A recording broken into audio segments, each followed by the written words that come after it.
Yan guys, ginisa ko siya sa tuna guys. Yan. Ginisa ko siya sa tuna. Yan siya guys. Konting. Ayan.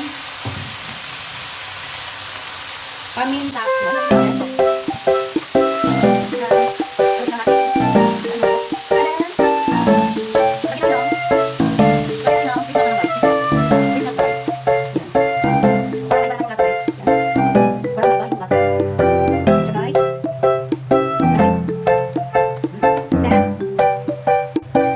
Ito yung ano sa